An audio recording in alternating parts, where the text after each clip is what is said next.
सभी को सादर प्रणाम। आज का टॉपिक प्रिय और अप्रिय का मनोविज्ञान। यह मानवीय स्वभाव है कि जो वस्तुएं उसके इर्द गिर्द होती हैं उसमें कुछ अच्छी होती हैं, कुछ बुरी प्रतीत होती हैं। जब कईयों की ओर ध्यान नहीं जाता, जो अच्छी लगती हैं उनसे करते हैं, जो बुरी लगती हैं उनसे घृणा करते हैं, जो उपेक्षित हैं उनकी ओर आंख उठाकर भी नहीं देखते। हम चाहते हैं कि प्रिय वस्तुएं सदा अधिकाधिक परिमाण में पास रहें। इनकी समीपता सुखदायक होती है। सुखदायक वस्तुएं सभी को सुहाती हैं। यहाँ तनिक उस मनोविज्ञान की चर्चा कर लेना अनुचित न होगा जिसके कारण वस्तुएं प्रिय अप्रिय लगती और प्रेम घृणा की पात्र साबित होती हैं। कंगले को अपना कुरूप पुत्र भी राजकुमारों की भांति प्रिय होता है, जबकि धनी पड़ोसी का रूपवान पुत्र सामान्य जैसा प्रतीत होता है। अपने लाडले को तनिक जुकाम हो जाए तो ऐसी भागदौड़ मचने लगती है जैसे कि कोई सांघातिक छूत लग गई हो। पर पड़ोस का सुंदर सरोना बच्चा बुखार में तप रहा हो तो कोई चिंता नहीं। क्लर्क अपनी टूटी साइकिल से संतुष्ट और प्रसन्न रहता है। उसका कोई छोटा तार टूट जाए तो चित्त भारी व उदास हो जाता है, जबकि अपने अधिकारी की महंगी रॉयल ड्राइव कार क्षतिग्रस्त हो जाए तो उसको कोई परवाह नहीं। किसान को अपनी लहलहाती फसल देखकर जितना आनंद होता है, शायद उतना हर्ष गांव के जमींदार के अन्न से भरे कोठार देखकर नहीं होता। जमींदार के गोदाम को आग लग जाए फिर भी वह चैन की नींद सोता रहता है, किंतु उसके अन्न से भरे खेत को पशु चर जाए तो नींद गायब हो जाती है। इससे ऐसा लगता है कि सदा गुणवान और रूपवान वस्तुएं ही मन को भाती हैं। सो बात नहीं है। यदि बात ऐसी रही होती तो कंगले किसान व क्लर्क को भी दूसरों की हानि पर उतना ही दुख होता जितना अपनी चीज के बिगड़ने या बर्बाद होने पर। किंतु व्यवहार में ऐसा होता कहाँ देखा जाता है। तो क्या यह मान लिया जाए कि सदा सुंदर वस्तुओं से घोर वितृष्णा ही उपजती है? नहीं, उक्त मान्यता भी ठीक नहीं, यह अधूरी व्याख्या है। सच तो यह है कि जिस चीज में जिस मात्रा में अपनापन, आत्मभाव, स्वार्थ भाव है, वह उसी परिमाण में प्रिय लगती है। गुण रहित हो तो भी अच्छी लगती है।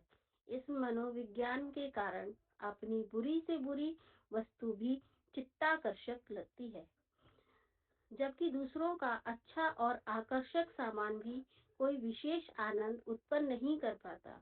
अपनी बात में कोई दम न हो तो भी कहने का अंदाज ऐसा होता है जैसे स्वयं अफलातून से कोई कम न हो, पर दूसरे की तर्क संगत सार गर्भित बात भी नीरस प्रतीत होती है। अपना व्यक्तित्व कौड़ी जितने मोल का न हो फिर भी गर्व से सीना ऐसा फूला रहता है मानो महामानवों महापुरुषों की तो कोई उनके सामने कोई औकात ही नहीं। वे बौने जैसे लगते हैं और खुद का बौनापन हिमालय जैसा विराट और विस्तृत ऊंचाई वाला जान पड़ता है। यह सब आत्मसत्ता की प्रमुखता के कारण है। व्याभिचारियों के लिए भौड़ी नए नक्श वाली वेश्या ही रूप की रानी होती है, जिसके सम्मुख विश्व सुंदरी का रूप लावण्य भी फीका होता है। आए दिन समाचार पत्रों में यह खबरें छपती ही रहती हैं कि अमुक प्रेमी अथवा प्रेमिका ने प्रेम प्रेम विवाह न हो पाने के कारण आत्महत्या कर ली। यहाँ आत्मघात का कारण यह नहीं कि एक से विवाह न हो पाया तो शादी की संभावना सदा सदा के लिए सर्वथा समाप्त हो गई हो, अथवा संसार के लड़के लड़कियों का अभाव पड़ गया हो। सच्चाई तो यह है कि प्रेमी प्रेमिका का एक दूसरे के प्रति अपना इतना घनीभूत हो जाता है कि सारी दुनिया उस घनिष्ठ संबंध के आगे उबाऊ जान पड़ती है। सरस और सुंदर सामिप्य तो मात्र परस्पर का ही लगता है। मकान और दुकान अच्छे अपने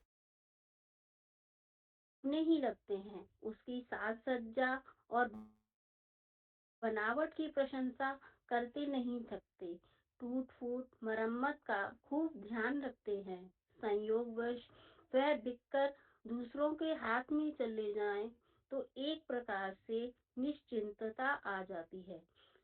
फिर वे हजारों वर्ष खड़े रहें या कल ही गिर पड़े, इनसे कोई मतलब नहीं। कल तक जो इतने प्रिय थे, जिनके टूटने लुटने से दारुण दुख पहुंचता था, वह एक झटके में ही समाप्त हो गया।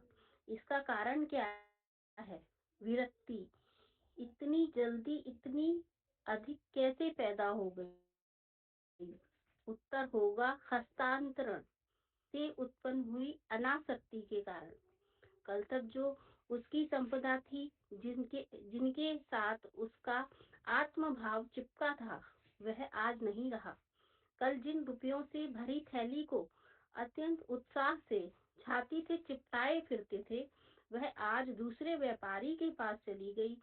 यदि वे रुपए अब चोरी चले जाएं, तो उसके पहले के मालिक को कोई कष्ट नहीं होगा। उन रुपयों के बदले जो माल खरीदा है, अब वह प्यारा लगने लगा। कल वह माल भी पड़ोस में पड़ा था, पर तब उसकी ओर आंख उठाकर भी न देखते थे। आज उसकी सुरक्षा के लिए चोटी का पसीना एड़ी तक बहा रहे हैं। माल वही कल था, आज है। अंतर केवल इतना हुआ कि कल वह पराया था, आज अपना हो गया। अपनापन ही तो अच्छा लगने का कारण है। आए दिन मौतें होती व चिताएं जलती हैं, उनके अग्नि संस्कार में भी हिस्सा कहाँ ले पाते हैं। मरघट के बगल से निकलते हुए उन शव संस्कारों पर एक उपेक्षापूर्ण दृष्टि डालकर पुनः अपने में खो जाते हैं। ना उनके पता पूछने की फुर्सत, ना संवेदना जताने की औपचारिकता। सब कुछ सामान्य सा प्रतीत है। पर जब अपना कोई प्रियजन मरता है, तब फूट फूट कर रोते हैं, आंसुओं की झड़ी लगा देते हैं। दुनिया सूनी दिखती है, भूख प्यास उड़ जाती है, दुख शोक की व्याकुलता में चारों ओर अंधेरा छा जाता है। पड़ोसी का भाई ना रहा, तब चेहरे पर जरा सी शिकन भी ना आई थी, पर आज इतनी व्याकुलता क्यों?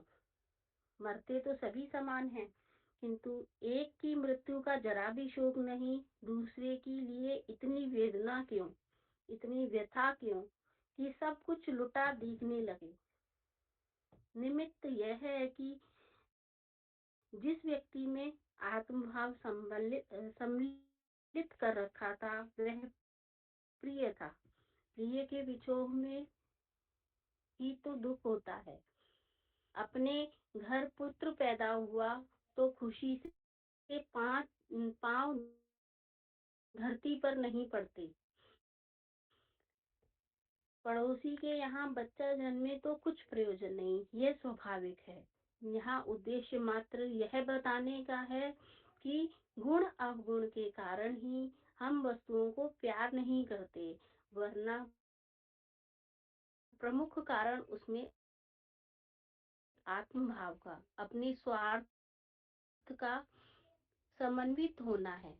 जिससे जितना स्वार्थ संबंध है, वह उतना ही प्रिय लगेगा। प्रिय से ही प्रसन्नता मिलती है।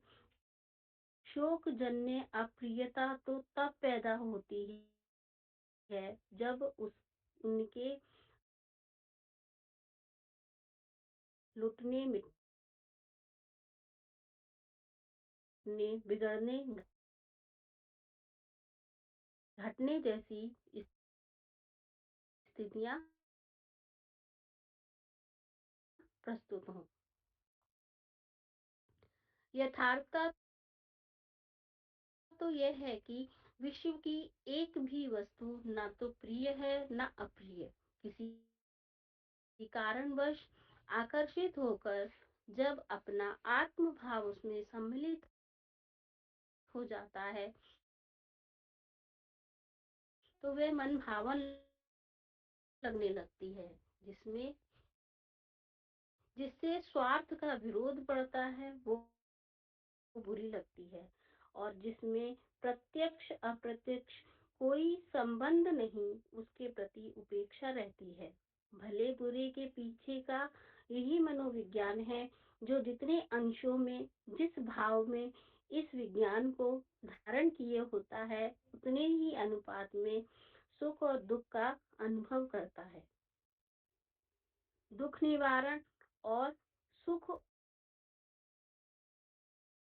सुखोपार्जन के यहाँ दो ही उपाय हैं। एक तो स्वयं को निरपेक्ष और निष्पृह स्तर का बना लिया जाए कि आसक्ति के कारण उत्पन्न दुख का अंत हो जाए। दूसरा, अपने स्वयं को इतना विस्तृत और व्यापक बना लिया जाए कि सब कुछ अपना प्रतीत होने लगे। प्रथम स्थिति को प्राप्त करना तो परमहंस स्तर के योगी यत्नों द्वारा ही संभव है, पर दूसरी स्थिति ऐसी नहीं जिसे सर्वसाधारण प्राप्त नहीं कर सके। वस्तुतः ये दोनों ही जीवन की दो चरम अवस्थाएं हैं। एक व्यक्ति को विरक्ति की ओर ले जाती है, तो दूसरी आसक्ति की ओर। पर यह आसक्ति व्यामोह से आविर्भूत सांसारिक लगाव जैसी नहीं होती। यह विशुद्ध आध्यात्मिक स्थिति है, जिसमें अपनेपन का भाव तो होता है, पर वह लगाव नहीं जो कष्टकारक हो। आंसू जब बहुत अधिक दुख हो तब भी करते हैं, और आनंदातिरेक में भी। वैसे ही शोक मुक्त हो पाना इन दोनों यतियों द्वारा भी संभव है, पर सर्वसामान्य के लिए अपने आप को विस्तृत कर आनंद की स्थिति प्राप्त कर पाना ज्यादा सत्य और सहज है। ऋषियों ने इसी अवस्था को उपलब्ध करने के लिए आत्मवत् सर्वभूतेषु और वसुधैव कुटुंबकम के सूत्र दिए हैं, जो जिस अनुपात में यह भाव विकसित कर लेता है, उसके लिए यह संसार उतने ही अंशों में प्रिय लगने लगता है। स्वर्ग की बड़ी महिमा गाई है, कथा पुराणों में उसका विस्तृत वर्णन मिलता है। उस सब का सार यह है कि जहाँ वहाँ वह सब प्रिय ही वस्तुएं हैं। जैसे स्थानों में रहना चाहते हैं, वह सब यहाँ वहाँ मौजूद हैं। ऐसा स्वर्ग धरती पर स्वयं भी उतारा और बसाया जा सकता है। इसी जीवन में इन्हीं आंखों से उसे देखा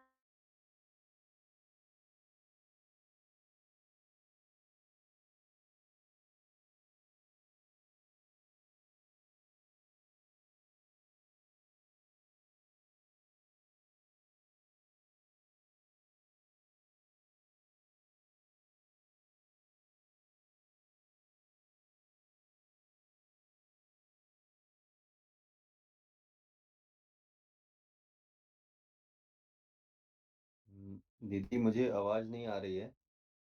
आप नहीं, हम अच्छे लोग से। को भी आवाज नहीं आ रही है। अच्छा अच्छा। नेटवर्क दीदी का है प्रॉब्लम।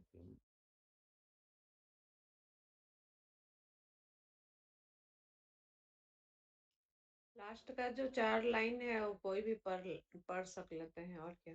दीदी की जहां से आवाज नहीं आई। इसके लिए अभिष्ट आवश्यकता एक ही है, आत्म विस्तार।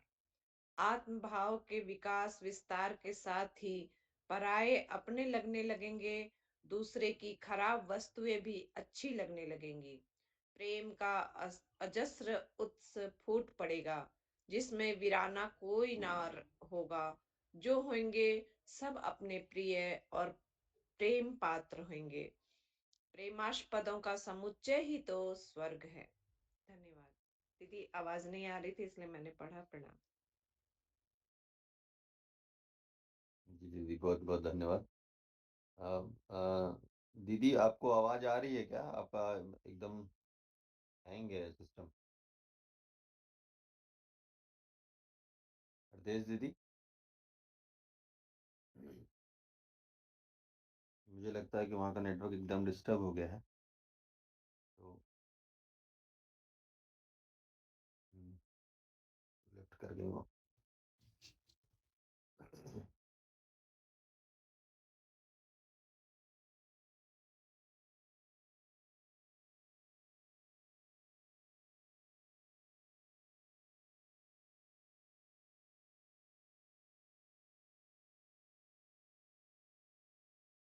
तो ठीक है, इसको आज हम लोग देख लेते हैं, क्योंकि भैया का ही आज प्रस्तुतिकरण था। मुझे लगता है हरदेश दीदी का नहीं नेटवर्क है, तो शायद वो रख भी ना पाए आज। अगर आते हैं तो फिर उनके साथ जुड़ा जाएगा, तब तक हम लोग अपने से ही इस पे जो है रखते हैं अपनी बात को। तो आज का जो विषय है, प्रिय और अप्रिय का मनोविज्ञान।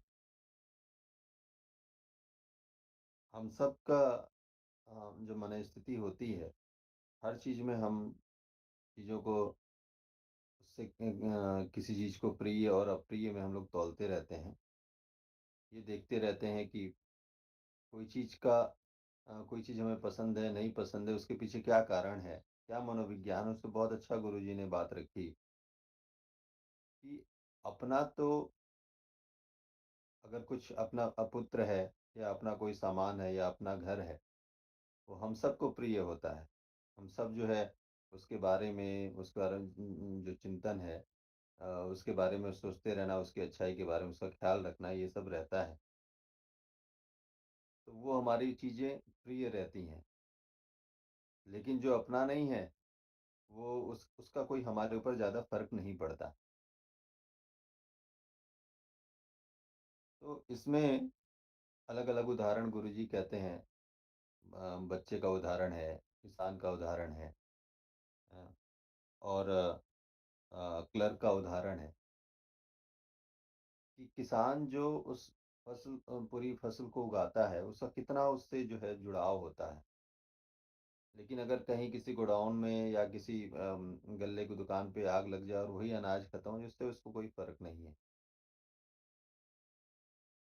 हम सब अ, अधिकतर जो हम लोग हैं, वो कहीं ना कहीं किसान के परिवार से ही जुड़े हुए हैं, और इन चीज़ों को बहुत नज़दीकी से इन चीज़ों को देख पाते होंगे, समझ पाते होंगे। अपनी फसल को देखना, और भी लोगों की फसल है, केवल फसल ही नहीं, और लोगों की फसल भी देख के और अपनी फसल को देख के हम उन चीज को तौलते रहते हैं।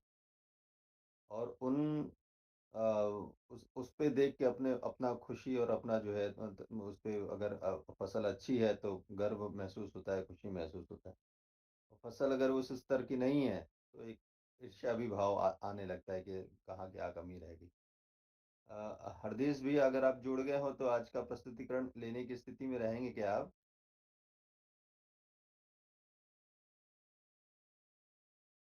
आपका नेटवर्क मुझे लग रहा है कुछ डिस्टर्ब है। ठीक है।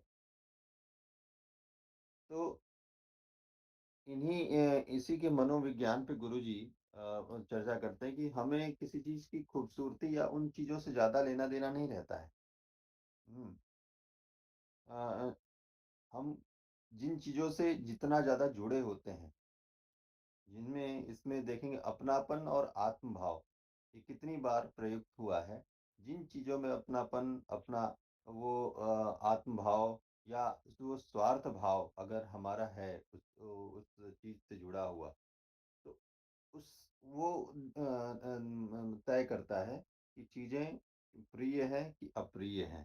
हम्म, उसमें अपनापन, आत्मभाव, स्वार्थ भाव है, वो उसी परिमाण में प्रिय लगती है। गुण रहित हो तो भी अच्छी लगती है। तो गुण का तो कोई वो है ही नहीं कि गुण उसमें रहे या ना रहे। उससे इससे जो है कोई स्थिति नहीं बनती है।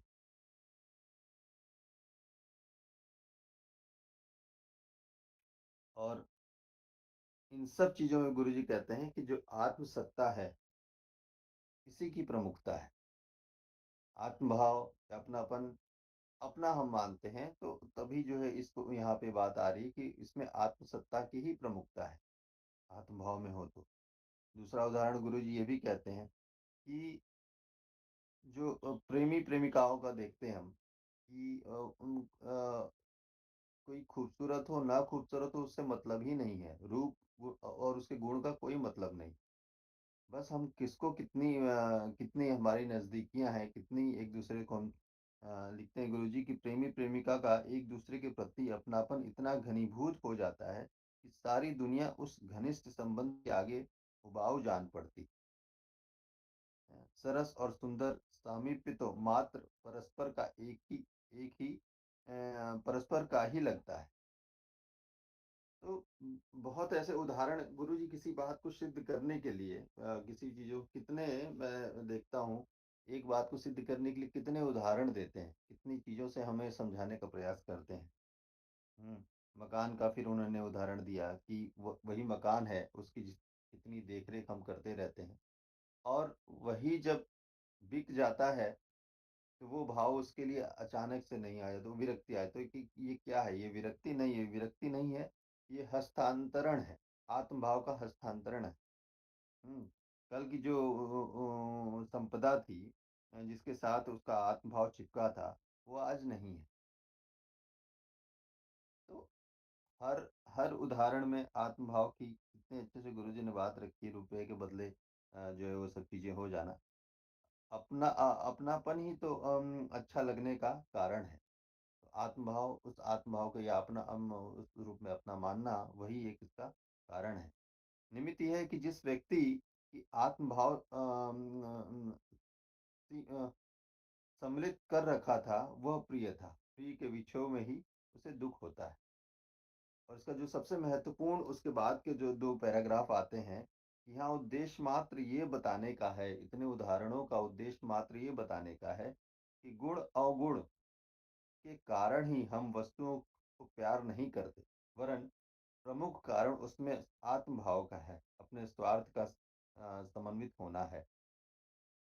गुण-अवगुण जैसे अभी इससे पहले ही बात आई कि गुण-अवगुण से कोई मतलब नहीं है, उसमें आत्म-भाव हम कितनी उससे नज़दीकियाँ बना पा रहे हैं, कितना उससे अपनापन जोड़ पा रहे हैं। स्वार्थ भी जो है कितना हमारा उससे घनीभूत है। ये सारा कुछ ही तय करता है कि वो हमारे लिए प्रिय है क्या कि नहीं है। जिससे जितना स्वार्थ संबंध है, वो उतना ही अधिक प्रिय लगेगा। प्रिय से ही प्रसन्नता मिलती है। शोकजन्य अप्रियता तो तब पैदा होती है, जब उसके लुटने, मिटने, बिगड़ने, घटने जैसी स्थिति प्रस्तुत होती है। तो जो भी हमारा प्रिय है, अगर वो चला जाता है या कोई वस्तु है वो टूट जाती है, धीरे-धीरे खत्म हो जाती है, तो उससे हम कितना ज़्यादा जुड़ाव होता है। हुँ, हम देखते हैं कि अपने बच्चे हैं अपने बच्चों की अगर अब आज के समय में हमारे मोबाइल में वीडियो है, फ़ोटो है, उन चीज़ों को हम कितना सुरक्षित करना चाहते हैं। कि ये यादें हैं उन सब चीज़ों से। क्यों? क्योंकि वो अपने बच्चे की यादें हैं। ये मैं अपना अनुभव कह रहा हूँ कि जब मोबाइल हम अगर स्विच करें तो उन सब चीज़ों को चाहते हैं कैसे सहेज लें कि इधर-से उधर ना हो जाए। तो कितने अपनी उन सब छोटी-छोटी चीज़ों का हम लोग ध्यान रखते हैं, ये उस जुड़ाव की वजह से ही ऐसी स्थिति आती है। हुँ। यथार्थता तो ये है कि विश्व की एक भी वस्तु ना तो प्रिय है, ना अप्रिय। अब जैसे गुरुजी हम लोगों को कहाँ से लेके आते हैं और कहाँ ले जाना चाहते हैं, ये सारा कुछ इनके इन सब चीज़ों में दिखता है कि कोई चीज़ प्रिय अप्रिय है ही नहीं। किसी कारणवश आकर्षित होकर जब अपना आत्म-भाव उसमें सम्मिलित हो जाता है, तो वह मन भावन लगने लगती है। जिसके स्वार्थ का विरोध पड़ता है, जिससे स्वार्थ का मतलब जहाँ जो चीज़ हमारे स्वार्थ से या उन चीज़ को वो फुलफ़िल नहीं कर रहा है, तो वो अप्रिय चीज़ें बन पड़ती हैं। हुँ। वो बुरी लगती हैं और जिससे प्रत्यक्ष अप्रत्यक्ष कोई संबंध नहीं, उसके प्रति उपेक्षा रहती है। इसमें एक बीच में उदाहरण भी आया है कि शमशान घाट, कई बार हम लोग कुछ ऐसे रास्ते से गुज़र रहे हैं या उससे गुज़र रहे हैं, तो हमेशा वहाँ जो है दाह संस्कार चलता ही रहता है। लेकिन थोड़ा-सा बस मन में आया गुज़रने की, यही है, यही जीवन है, एक दिन आना है, चले जाना है। लेकिन जब अपना कोई रहता है, तो उस समय हमारी मनःस्थिति क्या रहता, तो ये है ही कि यही जीवन है, लेकिन हम कितने शोकाकुल होते हैं और मतलब कितनी देर तक उसका प्रभाव रहता है। लेकिन और स्थिति में हम बस वहाँ से गुज़र जाते हैं, इतना ही प्रभाव होता है और उसको जो है उपेक्षा की तरह जो उस स्थिति को देखते हैं।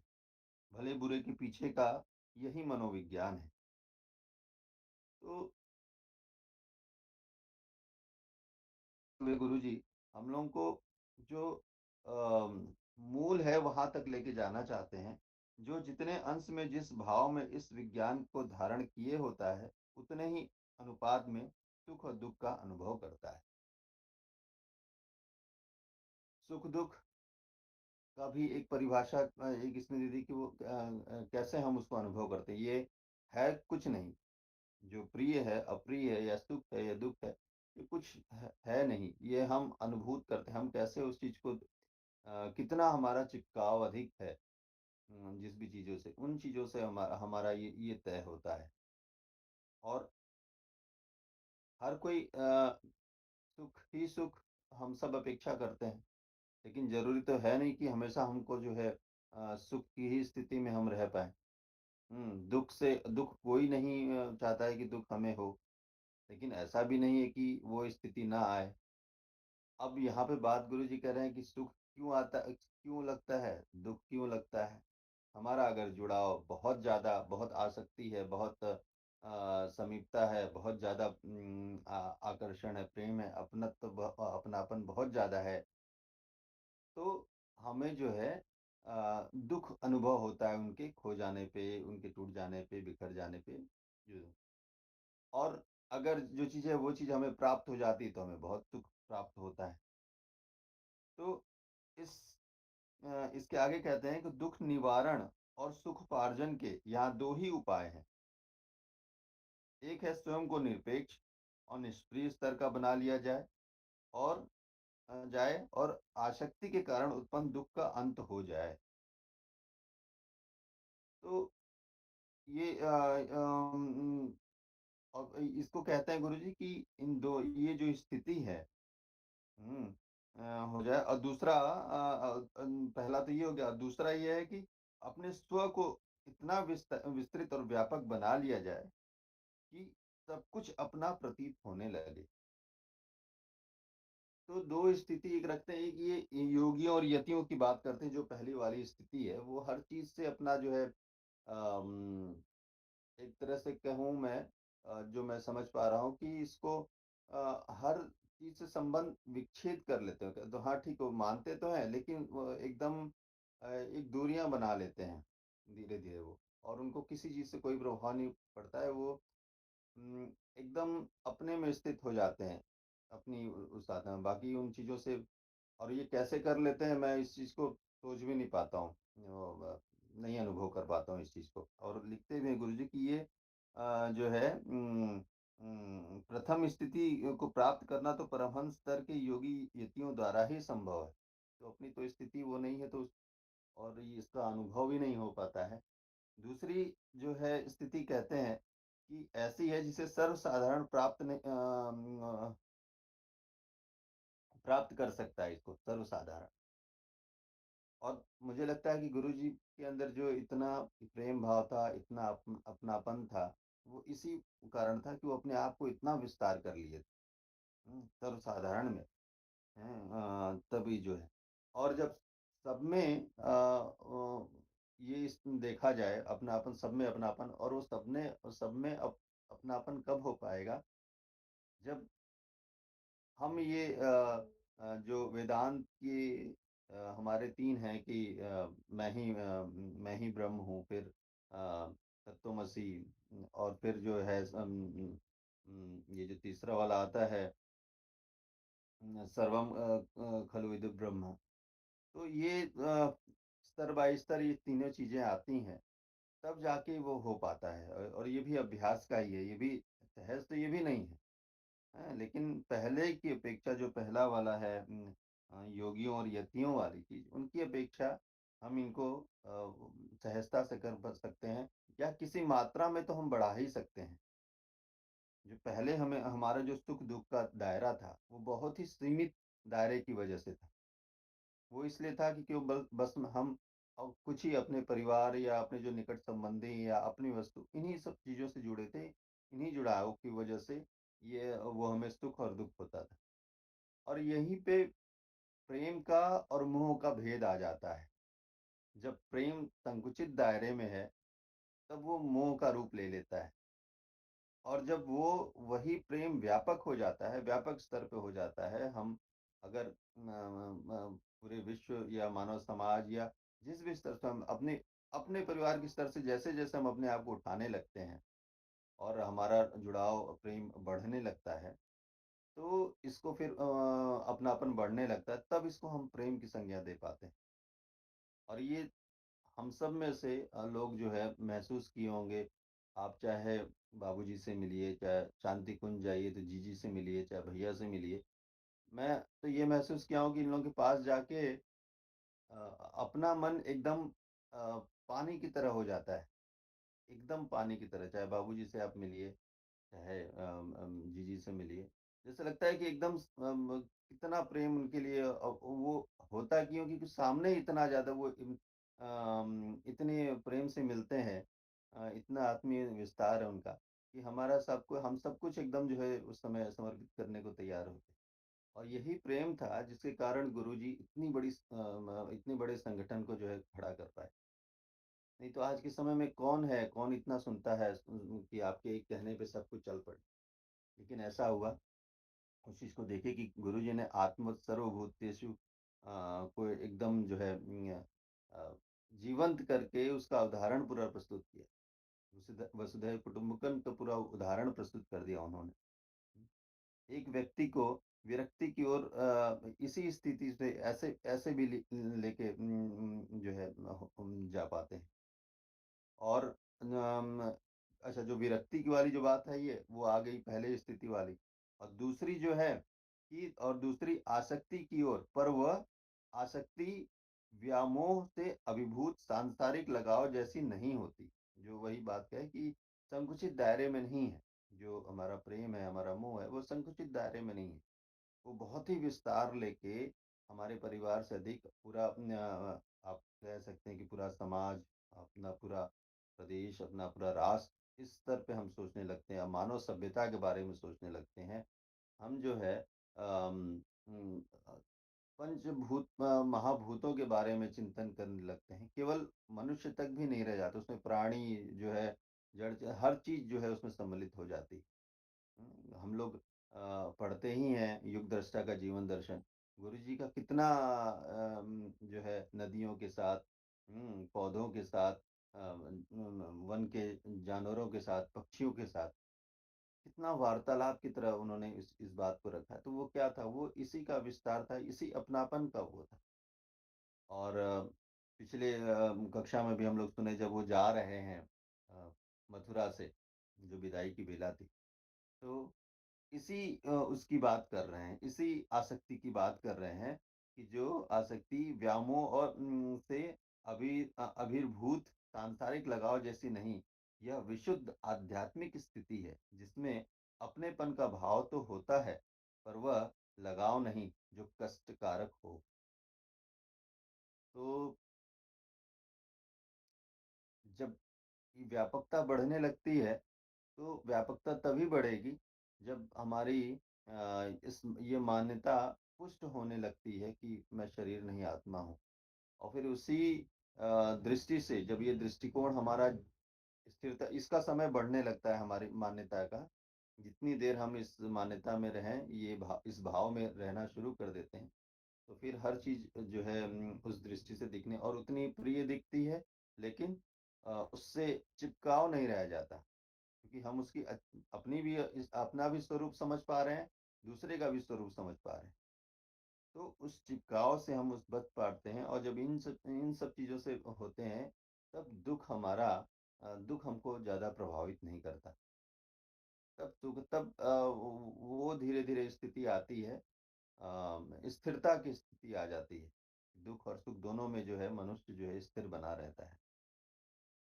तो यही बात गुरुजी इन चीज़ को समझाने के लिए कितनी अलग-अलग तरीकों से कहते हैं, और मैं इन चीज़ों को अपने स्तर से, अपनी स्थिति से समझाने का प्रयास किया, अपनी बात को रखने का प्रयास किया। बाकी अब सभी से अनुरोध है कि अपना कुछ बात रखें, तो और भी हम उन चीज़ों से ग्रहण कर पाएँ, या कुछ प्रश्न हो, तो और भी गहराइयों में उन पे जा सकते हैं। बाकी न हमारे साथ हमारे वरिष्ठ भैया लोग भी जुड़े हुए हैं, मुकुल भैया हैं, अमन भैया तो अभी यात्रा में हैं, लेकिन अगर कुछ ऐसा होगा, तो ज़रूर वो प्रश्न भी रहेंगे, तो प्रश्न पूछा जा सकता है। भैया फिर बाद में भी उसका उत्तर दे पाएँगे। तो सभी से निवेदन है कि अपनी बात को रखें। मैं हो सकता है कि कहीं उतना पूर्णता में उसको नहीं बता पाया हूँ, तो आप लोगों से मार्गदर्शन मिलेगा तो ज़रूर वो चीज़ पूर्ण हो पाएगी। जी, तो सभी से निवेदन है कि अपनी बात को रखें। जी भैया, दीदी भैया सभी लोग।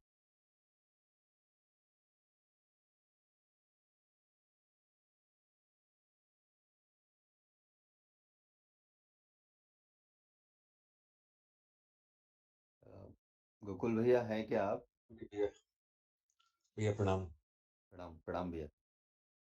भैया इस लेख का आरंभ का हिस्सा तो एक बात को बार बार समझाया गया, इसमें जो महत्वपूर्ण हिस्सा था वो अंतिम पैरा के पास में है, जहाँ वो ये कहते हैं कि दो तरह की स्थिति होती है।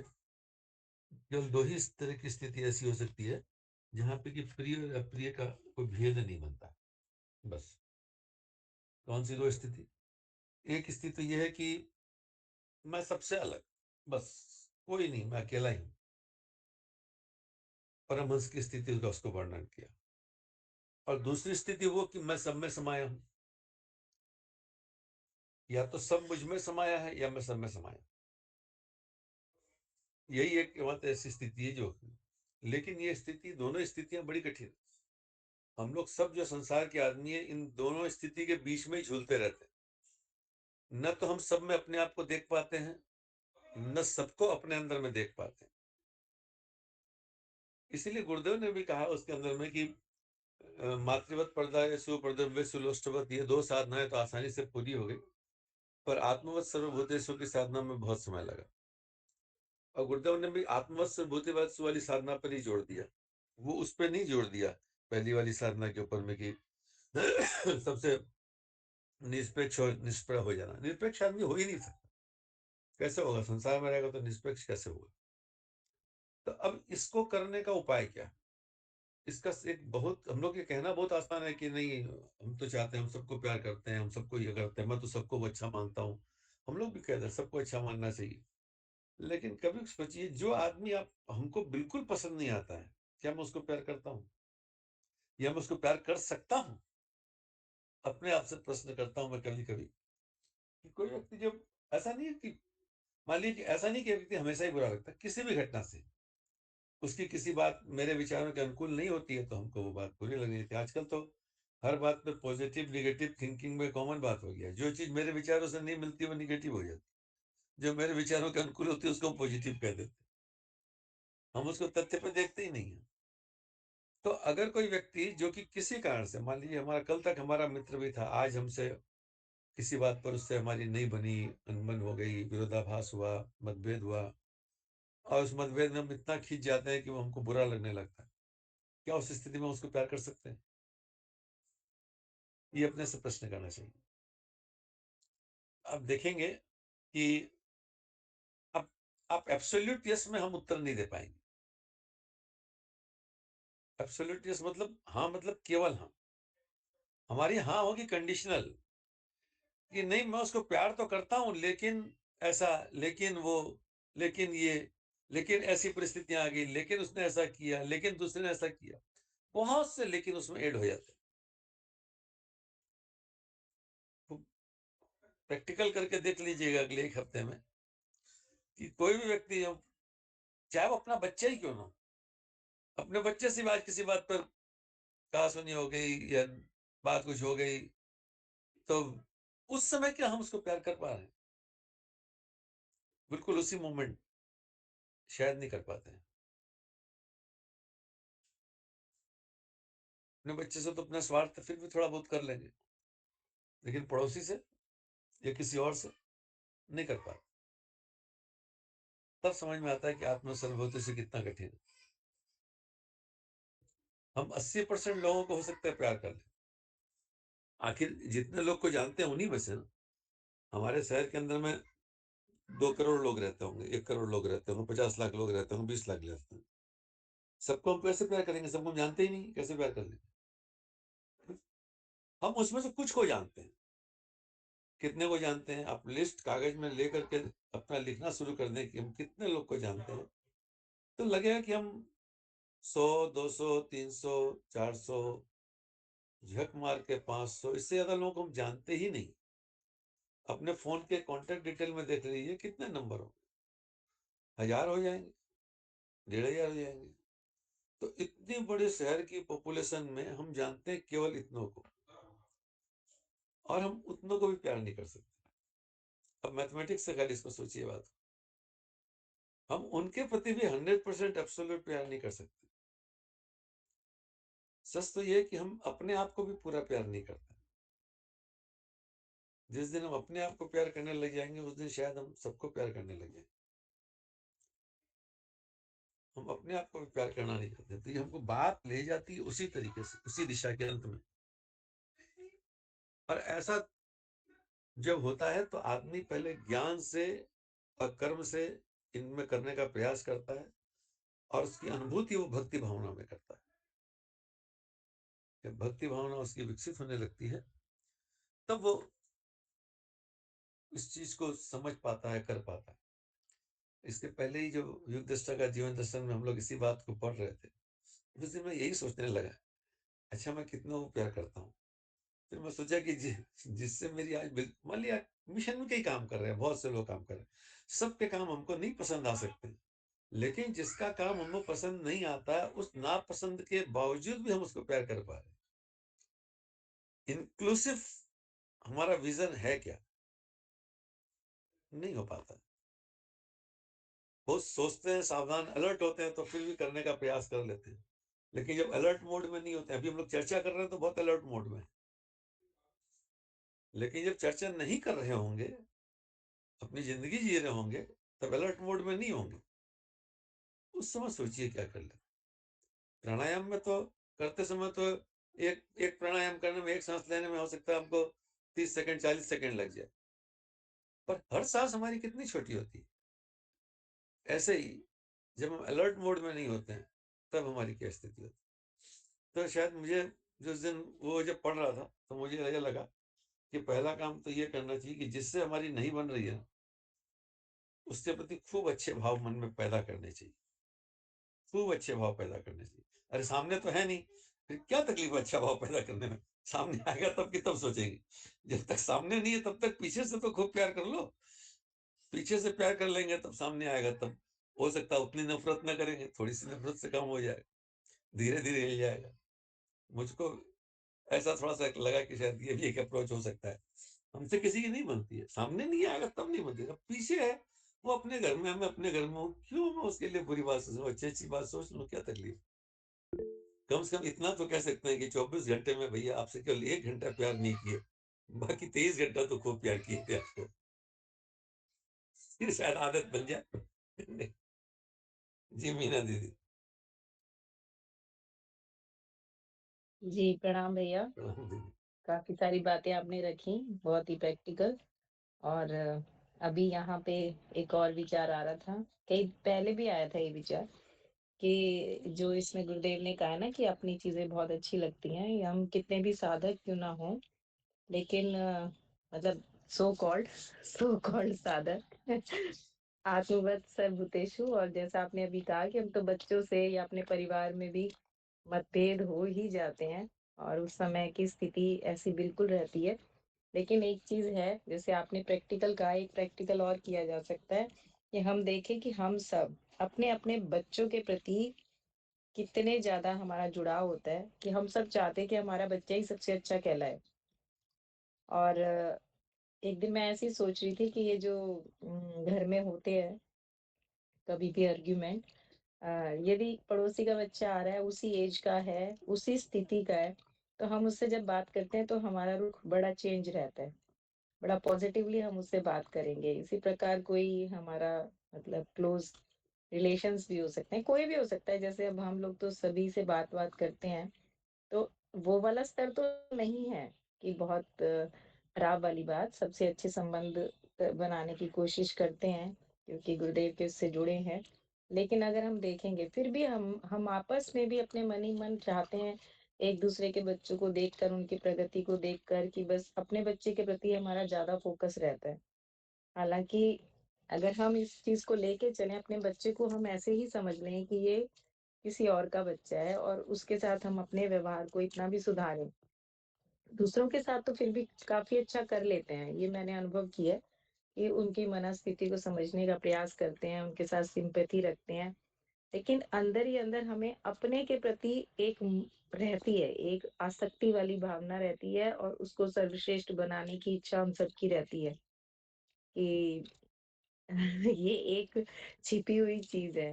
तो इसकी कोशिश करके देखें तो ये प्रैक्टिकल भी बहुत अच्छा है। और ये जो बात आपने कही है भैया कि जो लोग ऐसे हैं, तो इस पे मैंने काफ़ी किया है, पहले भी किया है कि मन ही मन हम उनके प्रति और थोड़ा-सा जब उनकी सिचुएशन में जाकर उनकी मनःस्थिति को समझने का प्रयास करते हैं, तो निश्चित रूप से इस पे फ़र्क पड़ता है और आपकी जो भाव हैं, वो पॉज़िटिव होते हैं और जो पहले वाली स्थिति से अब वाली स्थिति में बहुत सुधार है कि जो पहले आक्रोश रहता था या जो भी लोग अपने अनुकूल नहीं लगते थे, तो अब बहुत लोग कह रहे होते हैं कि तुम्हें गुस्सा क्यों नहीं आ रहा? लेकिन इसका बहुत लाभ होता है, जो गोकुल भैया ने कहा कि हम उन लोगों की लिस्ट बनाएँ और मन ही मन अच्छे भाव उनके प्रति रखें। तो ये जो बात मैं कह रही हूँ कि हम अपने घर में भी देखें और घर में भी वही अपेक्षा वाली स्थिति जो बनी रहती है, तो जो जब भी कभी आर्ग्यूमेंट होती है या संबंध बिगड़ते हैं, उसके पीछे का कारण यही है। यदि हम उन्हें दूसरा समझ के व्यवहार करना शुरू कर दें, एक तो आसक्ति की बात हो रही है और एक अनासक्ति वाला भाव रख के करेंगे, तो शायद इसमें भी सुधार हो सकता है। 2 पक्ष इसके ऐसे भी रखे जा सकते हैं। जी, प्रणाम सभी को।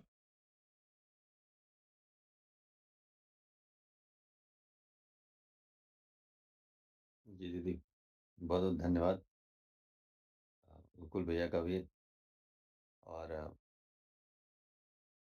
ये चीज़ है कि हम लोग जो है, अ, मैं 2 बातों से बड़ा लगा आप लोगों की कि दूसरों के प्रति जो भी भाव है उसको कैसे हम लोग परिवर्तित कर पाते हैं। ठीक है, वो सामने आएगा तब देखेंगे, उससे पहले तो कम से कम उसको उठा लिया जाए, उसको ठीक कर लिया जाए।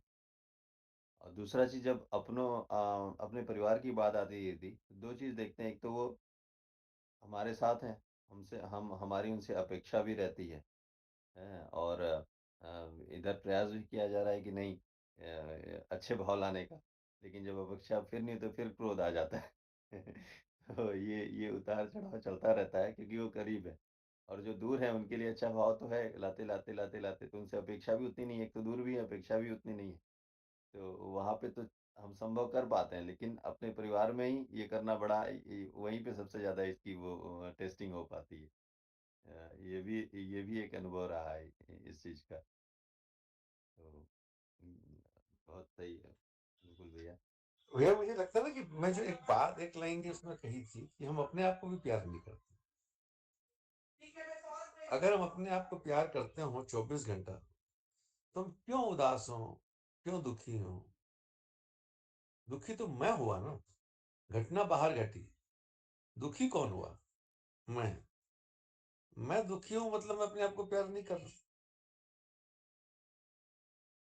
थोड़ी गहरा सोचेंगे तो इस बात को मिलेगा।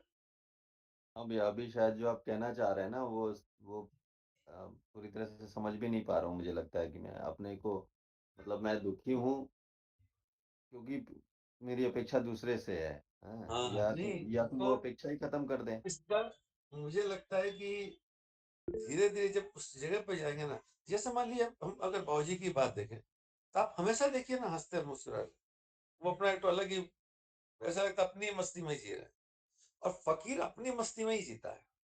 मस्ती अपनी ही होती है और जब अपनी मस्ती में जीने लग जाएँगे ना, तो फिर हमारे पास बाँटने को मस्ती के अलावा दूसरा कुछ रहेगा ही।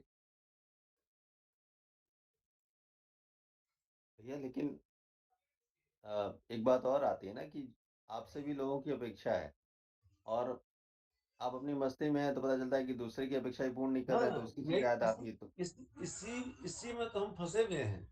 कहीं हम लोगों से अपेक्षा लगा रहे हैं, कहीं लोगों की हमसे क्या अपेक्षा है उसमें हम कैसे पूरा उतरे इसमें दिमाग लगा रहे हैं। हम अपने प्रति अपेक्षाओं को देखते ही नहीं है, मेरी मेरे प्रति क्या अपेक्षा है?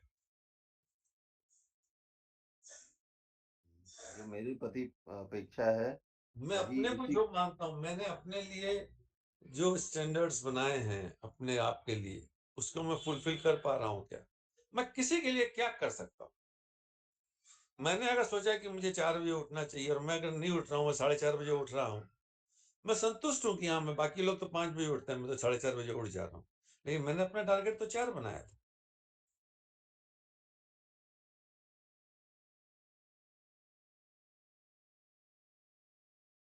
एब्सोल्यूट टर्म में सोच रिलेटिव टर्म में तो बहुत ठीक है। एब्सोल्यूट टर्म में अगर सोचेंगे तो लगेगा कि हाँ, वास्तव में हम खुद को भी पूरा प्यार नहीं करते हैं।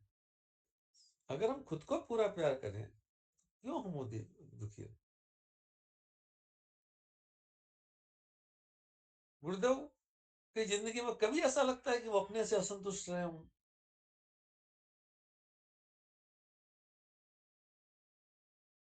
ये चीज़ हो सकती है कि जितना वो करना चाह रहा हूँ, उतना नहीं हो पा रहा, ये अलग बात। असंतुष्टि दूसरी बात।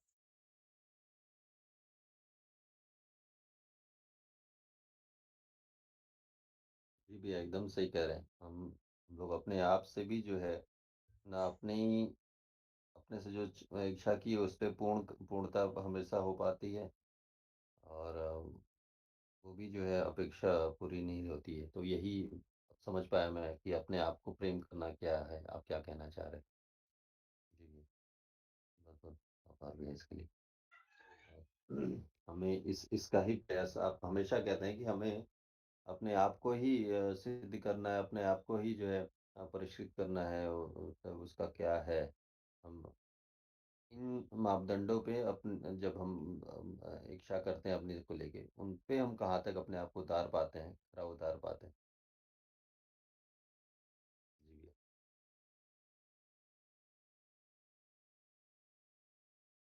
मीना दीदी आपका हैंड ऐसा कुछ बात रखना चाह रही थी। जी भैया, ये जो गोकुल भैया ने बात की ना, इसका जैसे आप कह रहे हैं समझे नहीं, इस पे मैंने कहीं सुना था, तो उन्होंने ये बताया था कि जो हमारा मन है, कहते हैं एक छोटा बच्चा भी होता है, तो उस पर भी कोई अटैक करेगा तो वो भी बचने का प्रयास करता है। लेकिन हम अपने आप को, जो भैया ने भी कहा कि अपने मन की उदासी या वो तो बेचारा कहते हैं कुछ कर ही नहीं सकता और कारण हम ही हैं उसको दुखी करने का, तो वो कहाँ जाए? तो भैया के कहने का जो अर्थ है कि हमें पहले अपने पे ही काम करना चाहिए।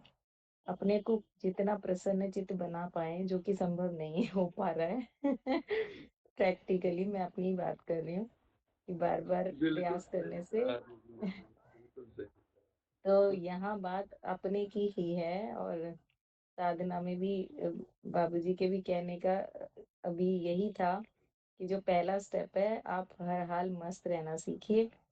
जब इस पे हो जाएगा ना, तभी आगे कुछ होगा।